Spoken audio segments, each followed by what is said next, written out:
You're tuned into All This Math. This is Professor Parker, and for today's lesson, we're going to get into solving what are called proportional equations. Proportional equations. Now, they're called proportional equations because we have one fraction that is equal to another fraction, and we have an unknown within that equation.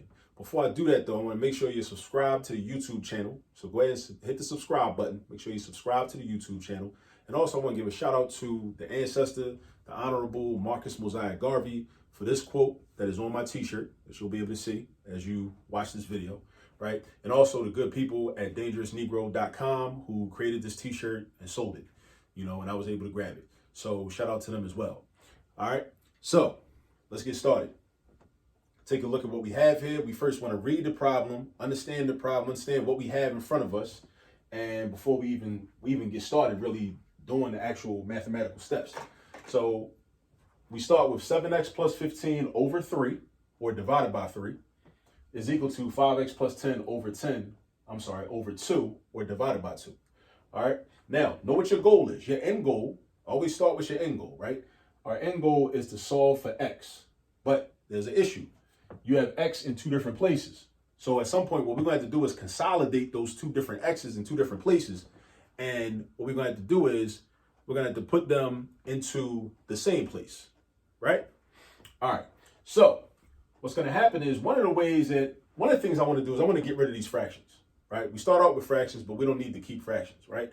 I want to get rid of these fractions.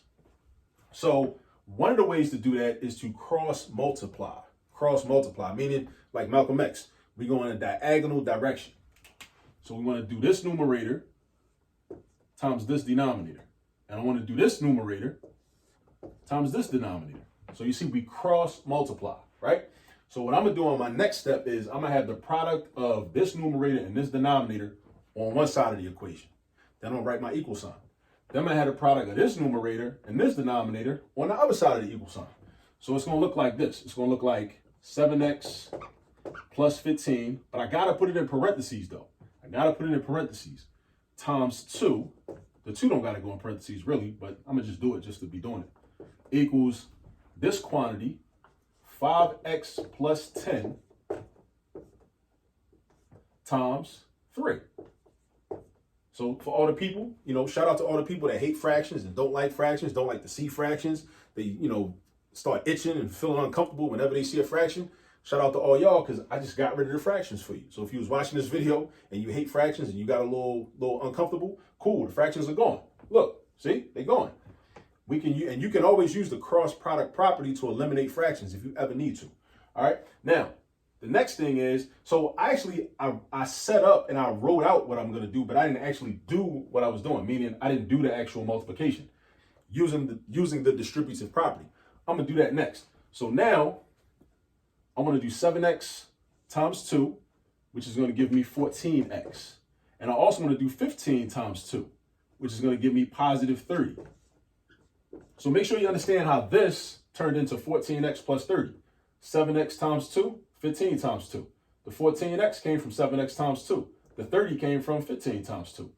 On the right-hand side, we got 5x times 3 and 10 times 3. 5x times 3 is going to give us 15x. 10 times 3 is going to give us 30. So now I got 14x plus 30 equals 15x plus 30. All right. So now I'm trying to isolate x by itself. So what I want to do first is I want to move my x terms. Well, I could transpose, but actually I could use the addition or subtraction properties of equality. So if I want to end up with x on the left-hand side, I'm going to get rid of the x that's on the right-hand side. So by doing the opposite operation, the opposite of a positive 15x is a negative 15x. So I'm going to do minus 15x on the right. And again, in algebra, we want to maintain balance. So we want to do minus 15x on the left.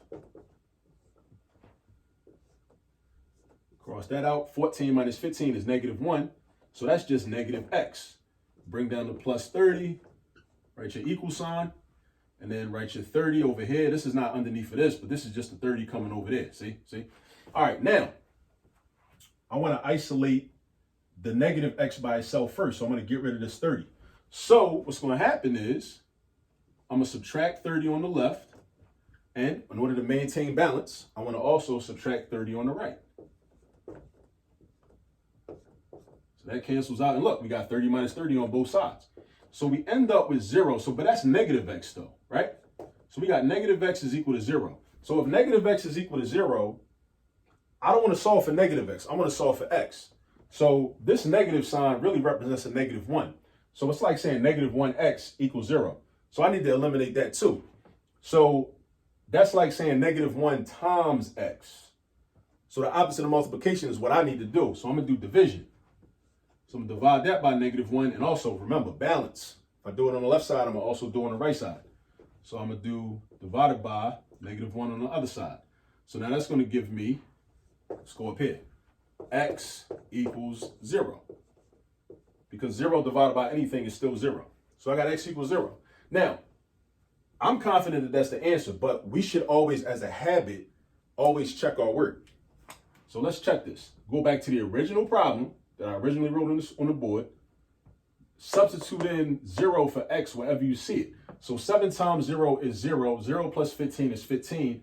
15 divided by 3 is 5, right? Now, if this is a true statement, we should also get 5 over here when we do this calculation after substituting in 0 for x.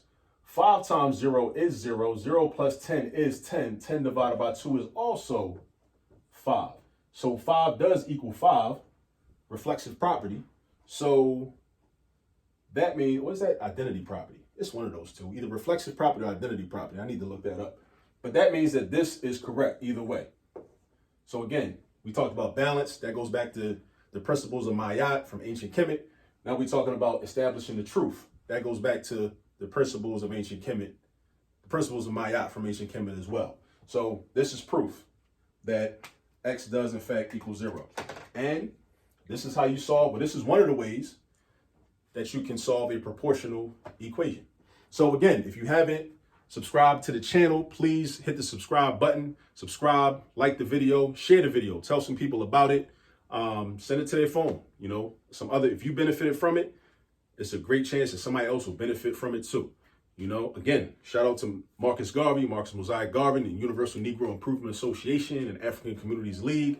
It still has chapters, you know, in existence to this day in 2022.